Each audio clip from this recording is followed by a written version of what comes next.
Hey everyone. Hey, I wasn't expecting to do a live today, so it's a bit impromptu. I've got my dog helping me, as you can see. This is Jax. He's our rescue dog. Rescued him a few years ago now. Yeah, he's a great testament actually to moving to a new environment and reinventing yourself. He's a very different dog to when we got him. Hi guys, thanks for joining. So as I say, it's a bit impromptu today. I have got quite a few notes because I haven't been planning this for a couple of days or anything. It was just something that I've pulled together for you. And the reason I did it was because I was, sometimes this happens, I guess, you get a gut feeling, you get intuition. And I was out walking Jax earlier and I kept getting visited by, internally and in my thoughts, I kept thinking about emotional abuse. And I just had this feeling and I thought, I feel like I really just need to pull something together and share something about emotional abuse. And I kind of had the feeling, okay, someone needs to hear this. Because when I started it, I wasn't planning on doing a live today. And when I started it, I thought, I'll plan something for next week. But that just didn't seem good enough to me. I just thought, I really need to do it today. So that's why I'm talking to you about emotional abuse. And I just hope that what I share is really relevant for at least one person. There's going to be someone that needs to hear this. I don't know why, but someone needs to hear this. Okay, so emotional abuse. Emotional abuse can really be defined as it's like it's violence, but not physical violence, but it's still violent because of the way that it affects you. I mean, emotional abuse can send you absolutely reeling and is devastating and destructive. And when it is done over a sustained period of time by someone who knows what they're doing and has a plan and a purpose to it, it is absolutely devastating and can leave you with no positive sense of yourself at all. So emotional abuse, it's something to be aware of. The problem with emotional abuse is that sometimes it can be very subtle. So people aren't even sure what's happening to them. And because it starts slowly and insidiously, so you just kind of think everything's your fault, that you're responsible for everything, and you start to get this feeling that you're useless and you're no good, and all the things that get said to you then kind of just confirm what you're already thinking about yourself. But this isn't what you used to think about yourself. This is just what has been slowly infiltrated, slowly input into you. And what happens is you take this on board and it just gets worse and worse, so that over a period of time, there is nothing positive being input into you. It is just emotionally abusive. And the problem is that normally the person doing it, and don't forget, they don't have to be a narcissist to do this. Often it will be a narcissist, but that term is very overused in our society these days, and there's a very low percentage of people that would actually get classified as a true narcissist. But there are people very definitely who use emotional abuse in their relationships as a method of control.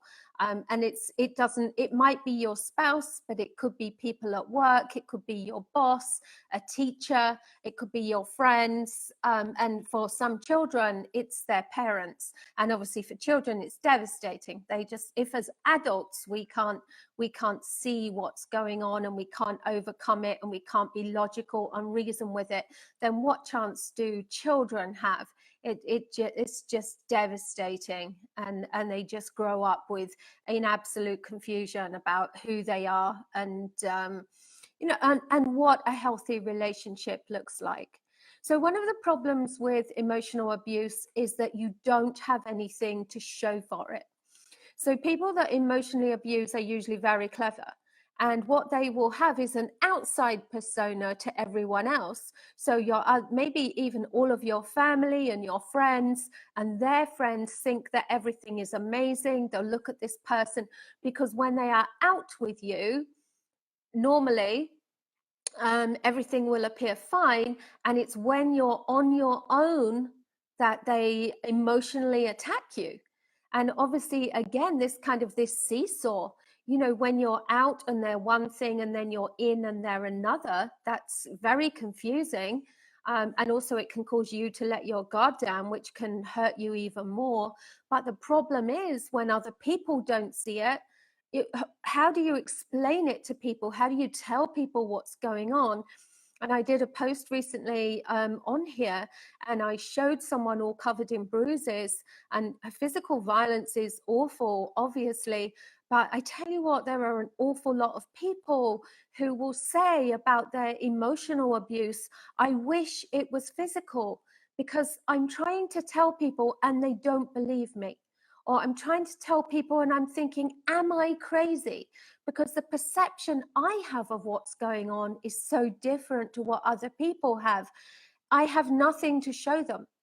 I can't show them bruises. I can't show them hurt. There's nothing there. And that's one of the real problems with it. So let's have a look at emotional abuse. Before I go on to what it can look like, let's talk about why people do it so that you understand why people do it.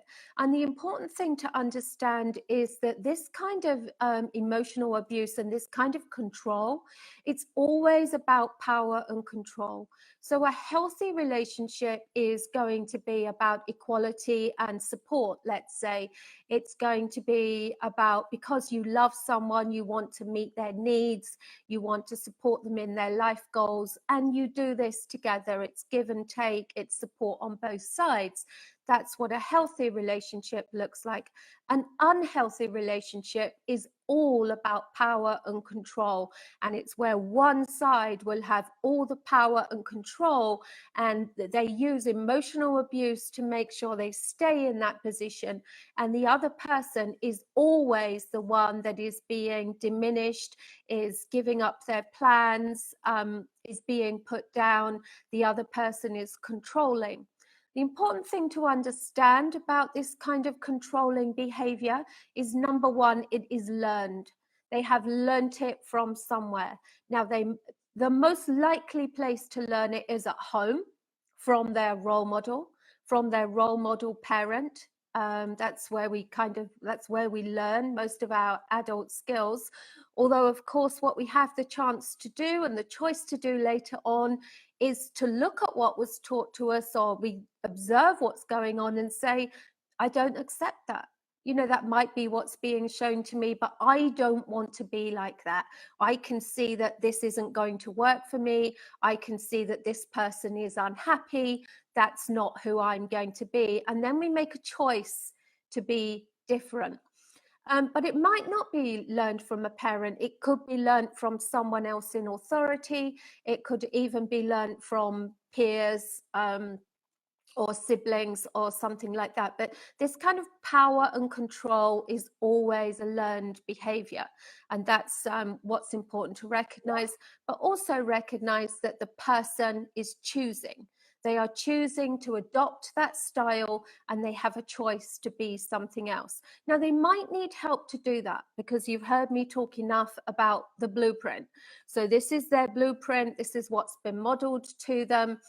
And if they are going to change, then obviously they need to make that definite decision. But plenty of people make the choice not to be like their parents, or not to be like a certain person, and they purposely decide to go a different route.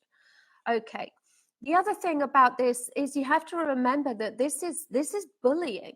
This power and control, this is bullies, and we know that bullies are cowards. And the reason these people have to control you, well, number one, they might think it's their right. They think that that's the way a relationship should be, that someone has to be in control. But if someone has to be in control, what does it tell you? It tells you that they have fear. So they have fear about what is going to happen if they don't control. So maybe it helps you to think about this. So if someone is emotionally abusing you and trying to control you in whatever way, it's important to remember that they're a bully and they're a coward, and they are doing it out of fear. And it really comes down to, it's out of jealousy. So it's out of jealousy of who you might be if they don't do this. Maybe they know that they can't be what you are. They can't achieve as much as you might. So what they try to do, they try to diminish you, and really just to keep you small, and yeah, just to put themselves in that position of dominion and power, so that you can't be everything that you would be. Now, if they were not afraid of that, they wouldn't have to do it. So it comes from their own sense of low self-esteem and their own acknowledgement of their own inadequacies and their own inabilities. And if you think about all of that, if they didn't have that, they wouldn't need to do it. If they weren't afraid of what you might do if they don't control. Because when we love someone and we're in a healthy relationship, we just want them to be all they can be, and to do all they can do, and to achieve everything they want. You know, we're championing and supporting them, and we're coming up alongside them, and we're working on our own growth and development, and we're kind of doing these journeys side by side, but also together. And that's what a healthy relationship looks like. So this unhealthy, where we've got this emotional abuse, is the power and control, and it doesn't look like that. This is someone trying to stop you from everything that you want to do and be. So what does this look like? I've written this all down. There's such a lot, and I just want, because there's going to be people listening that are thinking, oh, this is happening to me. Am I being emotionally abused? And because you're used to being told that you're responsible, or you're making a fuss, or you're making too much out of it, I want you to understand that the things I'm going to go through now, if these are happening in your relationship in a kind of an ongoing way, a way that is bringing you down, and it's consistent and it's persistent, and you are, if at the end of the day, if you have to ask the question, am I being emotionally abused, then the likelihood is that you are. And I don't want you to kind of dismiss these things. Now, obviously, all of us have these things in our relationships from time to time. We all have things that we don't agree with our partner. We all have our struggles. But most of the time, we're nice to each other. You know, as long as we've got kind of 95%, we're supporting and championing each other, then we're going to get the odd row and the days where, you know, we can't quite get behind what someone's doing. We don't quite agree with it or whatever. I'm not talking about those odd times. This is where this is the majority of the relationship, and where you just are struggling to see, where does this relationship serve me? What am I getting out of this that is positive? Okay, so emotional abuse, then let's just run through this. So it's when we have this absolute continuous blaming, undermining, comparing you unfavorably to someone else. That's just horrendous, because that just makes you, that really just destroys all of your self-confidence.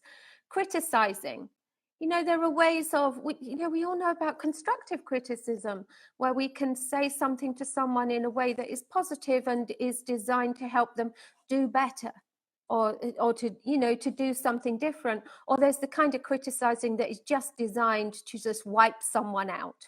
Okay, so if that's happening to you, being moody, withdrawing, blanking, just not speaking, you know, causing that atmosphere, shaming you, shouting, raising a voice, swearing, displaying jealousy, financial control, insulting you, isolating you, telling you what to wear. Telling you what to wear is awful. Does more damage than you think, because what it makes you question, I am not good enough to make my own decisions. That's what the person is telling you. Oh, I can't trust you to do what's right for you. You need me. And really telling you what to wear is is kind of laying the foundation for codependence. It really badly affects you when you think that you can't choose, you can't make good choices for yourself. You know, well, if I can't even choose what I should be wearing, or if I can't get that right, how can I get the bigger decisions right? It's very subtle, but it's a very insidious, very toxic thing to do to someone. Okay, so when they isolate you, so that you give you the impression that no one likes you, no one wants to be with you, or that you haven't got anyone you can turn to. And when they make emotional threats that they will leave, that they will commit suicide, that they will get your kids removed, that they will hurt your pets. This is an awful thing. This happens a lot to children who are being sexually abused. And the reason some of them don't speak up is because the perpetrator has threatened to hurt a pet that they love. And this is the thing about children. They love in such a way, their love is so innocent, and when they love their pets, they will continue to take the abuse themselves rather than see their pets hurt. And this is just awful. But yeah, if you know, obviously people do that as adults as well. And then when you're out in public, they humiliate you, they intimidate you. And the overall effect is that you end up completely not believing in yourself, and you get this sense of needing to walk on eggshells. It's like everything is your fault. You are responsible for everything. And this is where gaslighting comes in. Okay, I'll probably do a training next week on gaslighting and trauma bonding because it goes with this. But just basically, so gaslighting is where someone completely changes around what was said or what happened, so that when you try and question it, you doubt your own sanity. And you've already been undermined in such a way that it's easy for you to go, oh my God, I must be going crazy because I thought this is what happened. And that's gaslighting. But it might not just be in the things that people say. It can be in their tone of voice. When people are talking to you with contempt, impatience, irritation, when they are constantly yelling, they can be very intimidating. There can be actions with it as well. You know, when people come right up to your face, they might slam things, throw things, break things, punch things, just make actions in the air, just things that are done to intimidate you and keep you small. So the impact of all of that is really, that I said, it erodes your sense of self in every way. And what happens is you start to feel, because the person wants to create this codependence, they're enjoying this.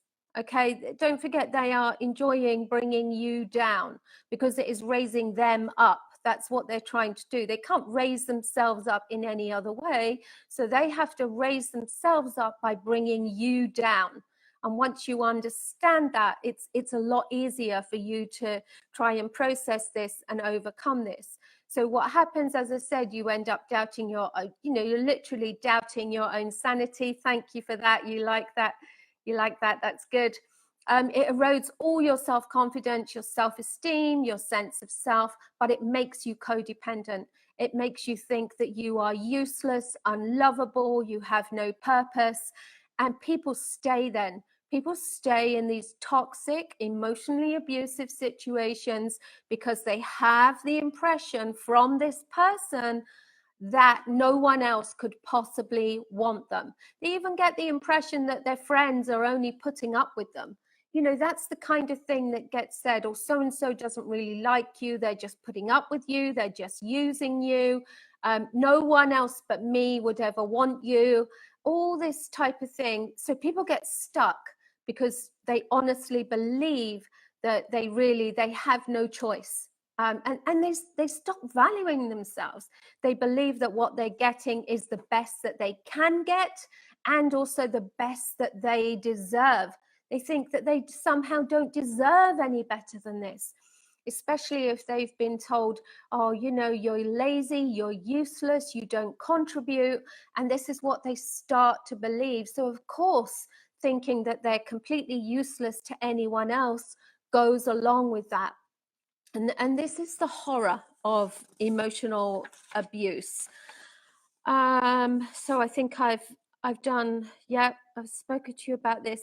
Yeah, so this is the problem with emotional abuse. It's when it's harsh and unrelenting. That's the thing. It's just continuous, and you have nothing positive being fed into you.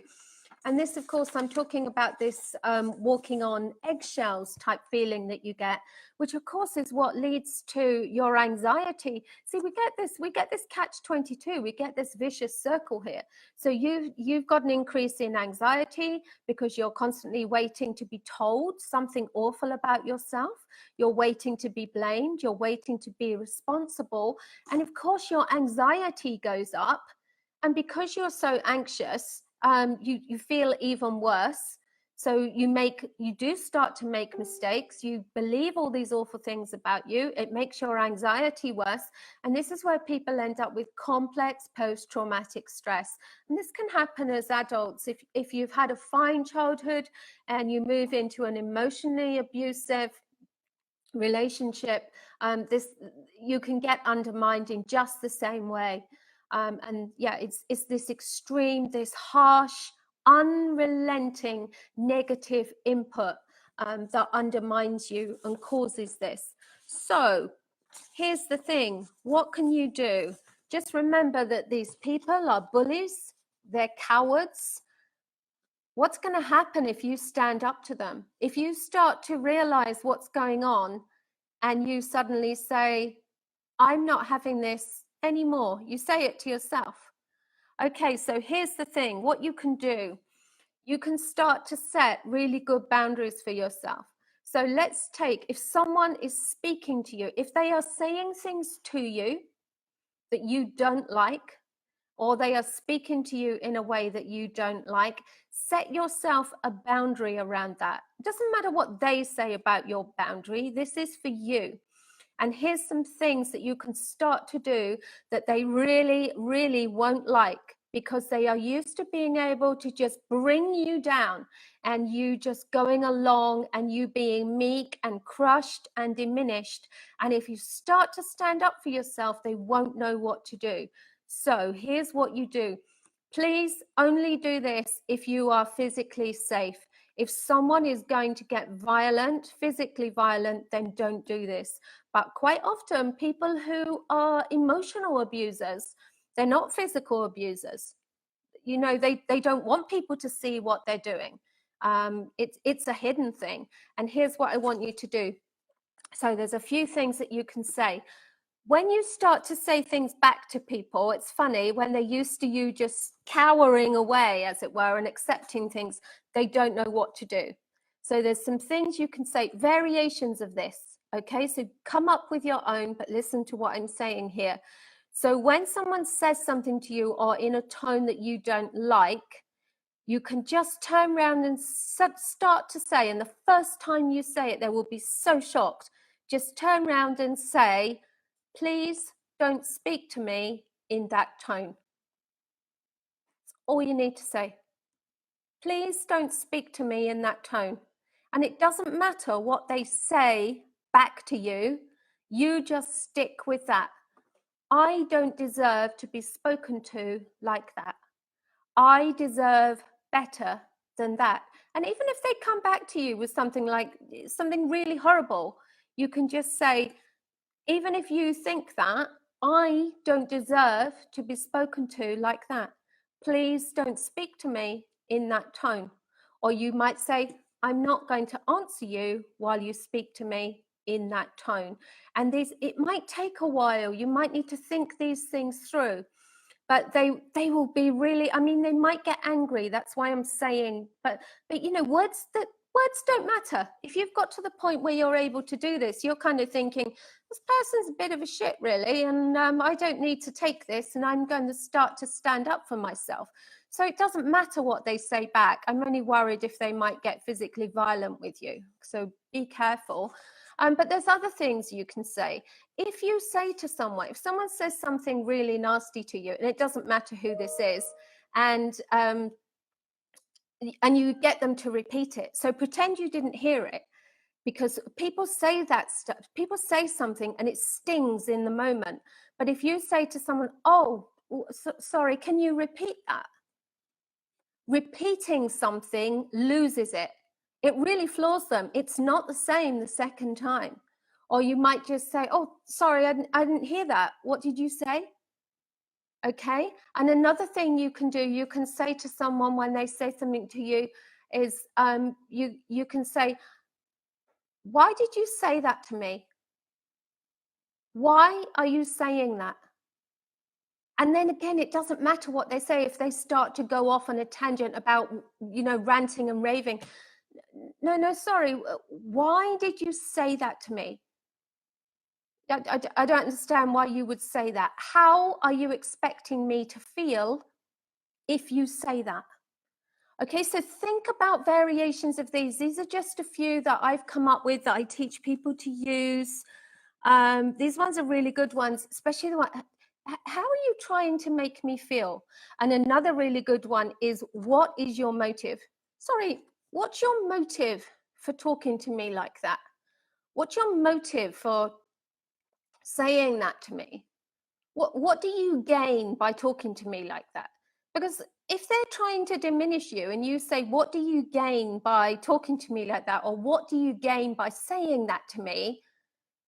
What are they going to say? They've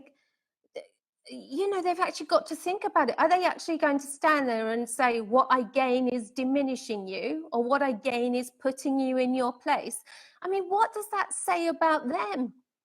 Literally, what are they going to say? So these are things that you can do to make them start questioning, or show them that you are questioning and no longer just accepting what they're doing.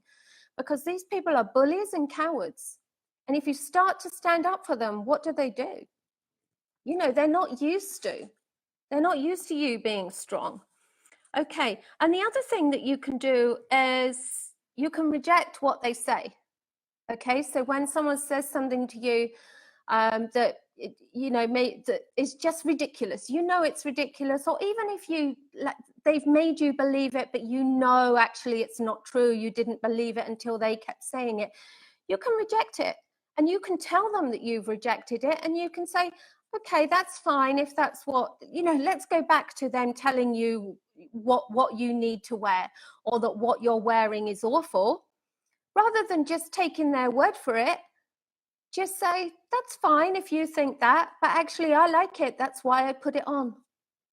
And then if they all can't believe you're going out like that, okay, that's fine, but I like it. I'm wearing it. It's up to me. Okay, so just start to think about these situations where you can start to throw things back, but in a very calm, like you're not being, you're not attacking anyone here. You're not being nasty. You're not being emotionally abusive back. You're very calm. And the great thing about calm is control. Calm is the person who has control. This other person who's doing the emotional abuse, they have control through emotional abuse. If you start to take control through calm, that is a much, much stronger position to be in. Okay?